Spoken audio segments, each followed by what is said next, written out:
My name is Carlos Valareso. I am a surgeon. I came in 1974 to the United States and did my residency in general surgery at Loma, and then I was invited to stay.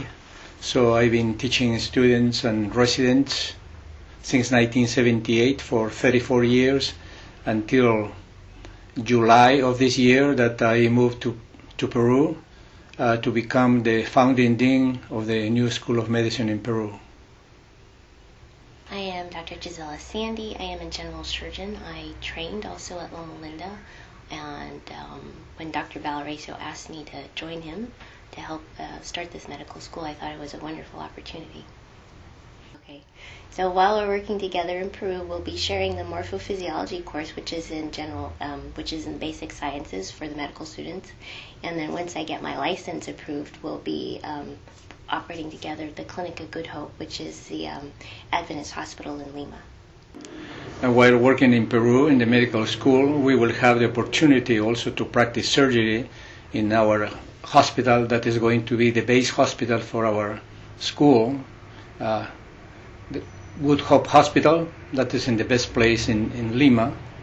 We'll be there for 2 days a week doing surgery. And at the same time, we'll be bringing some new ways, different ways of treating patients, what we have learned here. Well, the culture in Peru is kind of a mixed culture. We have a lot of foreigners, a lot of Chinese, Japanese, Yugoslavians, Italians, but there are two predominant races there, the Indians that are descendants of the Incas, and what we call the mestizos, who are a mixture of Spaniards and Indians. They are pretty intelligent people, since they are descendants of the Incas, pretty sharp. And the culture in general is a little bit different because we have three different regions in Peru. The Pacific Coast region, the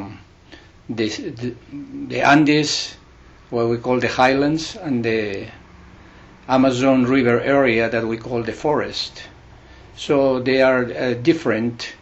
The people in the forest, they are extremely active and hardworking. The people in the Andes, they are not that. The education is not a priority in that area, so we have a lot of illiteracy. And the Pacific Coast area is the area where most of the professionals are working. Say there's a meeting at church at 3. If you get there at 3, you'll be probably the only one there because everyone else is coming at 3:30 or maybe 3:45. And that also translates into the students' concept of time as well. You tell them class starts at 7:30. They might get there. They probably won't. And so trying to teach them about the importance of time in medicine and in patient care, it's kind of interesting. Okay, I met Dr. Sandy when she was a medical student, and afterwards as a resident in general surgery. And then she joined us at the Riverside County Regional Medical Center as an attending. And since I saw that she was a really very nice Christian and really very eager to teach, so I approached her, inviting her to join me in this adventure, and she gladly accepted. So now she's going to be there until she dies. Or 2 years, whichever one happens first. When Dr. Valareso asked me to join him, it just seemed like a wonderful opportunity. It's an opportunity to live in a country that I haven't lived before, an opportunity to teach something I really enjoy doing, and an opportunity to contribute to something new and something that I think that will be really helpful for the Peruvian medical environment.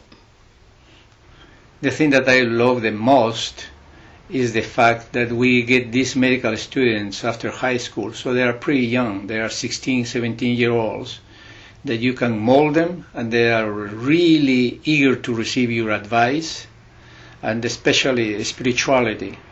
Every day before we start our classes, I directed the devotional. I was really very excited to hear their experiences and how they have been changed in these few months that we've been there. I think what I enjoy is very similar to that. I enjoy the fact that they are, in fact, that young and that they will listen. Like, medical students here, they already have a set study habits and they already know how to go about this, the process of assimilating all this information. But these medical students, they're so young, they haven't really formed their study habits. And you can really, in teaching them, you can really actually make a big impact in their education and career. Well, the project started about 5 years ago or so, but they always had this dream of having a medical school because the university has about 6,000 students, and the missing link was the School of Medicine. They graduated 27 different professions, and finally, after a lot of work and the approval of the General Conference, this became a reality. In July when it was approved, and then we started our first class in August. So this has taken a lot of time and a lot of work from individuals, and really very interesting. The people who were responsible for the curriculum were two outstanding surgeons from Peru who are not a Seventh-day Adventist, and for almost a year they gathered twice a week for several hours to help us develop this curriculum so it would be approved by the Peruvian authorities. I think something for me that I thought was really significant was that the administrators of the school are actually approached by health administrators from the government asking them to start a medical school because they see the quality and the focus of the nurses that they turn out from the nursing school, how they're interested in people and people care and making people whole, and they want that they see that's lacking from the medical community there in Peru. About a year and a half ago, the president of Peru, Alan Garcia, he went to our university and he pleaded to have a medical school because it was going to be so important, because we were not in the business of commercial or money. We were in the business of helping people and serve people. And it was really a wonderful speech that he gave, supporting us, and he was ready to help us in any way that he could to establish this new medical school. Well, for me, I think I have changed a lot in the fact that seeing all the challenges, and this is practically impossible to do it by yourself. You have to ask God to help you in every way, because the power and the direction and the intelligence comes from Him. So we look like small insects, if I can say that, in comparison with this huge endeavor that we have to accomplish. We are just in our first year, and then things are going to be more and more difficult as the time passes. We are seeing and we are making preparations for this. So all of these challenges have brought me closer to God as for His direction, and we have seen wonderful miracles, in fact, giving us people, sending people that we didn't even know of them, capable of teaching with a lot of experience that were teaching in another universities. And then we have one lady that is an investigator and was teaching in a big school of medicine in Peru that has left the school of medicine to come and teach with us. I think for it's a similar learning process that I've gone through in my spiritual walk as well, but just learning that, I'm in a completely foreign environment. I speak the language sometimes, kind of, and just the whole immigration process, going through all the paperwork and just the different way of dealing with attitudes and the speed at which things happen. I just have to learn to just leave everything in God's hands and realize that things will happen in His timing and at His will. I am very optimistic that we would like to have this School of Medicine to become the best school of medicine in Peru. And then we are going to require your prayers, the help of everybody. Loma Linda is involved. And then we are going to get individuals that are going to be personally involved to accomplish this goal.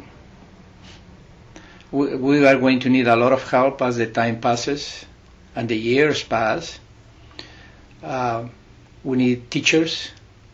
I had several individuals that I already approached that have accepted that for the future, but also we are going to need means. Money is very important to establish our laboratories and then to develop our rotations and so forth. And it can be, if you can donate, if you can help us, if you can give us equipment to the Peruvian University. I think also just to emphasize, but people can come and teach for a short term. Doesn't have to be for a year or 2 years or for whatever. If someone is interested in giving some time, they can come for a short term and help with like a rotation or a small cycle of classes if they're interested. It is called UPEU, Universidad Peruana Unión is the name. You can find it, the website, and then how to get in contact and with us. Or you could email him. Or you can email me. It would be cbalarezo, BALAREZO, MD, @gmail.com.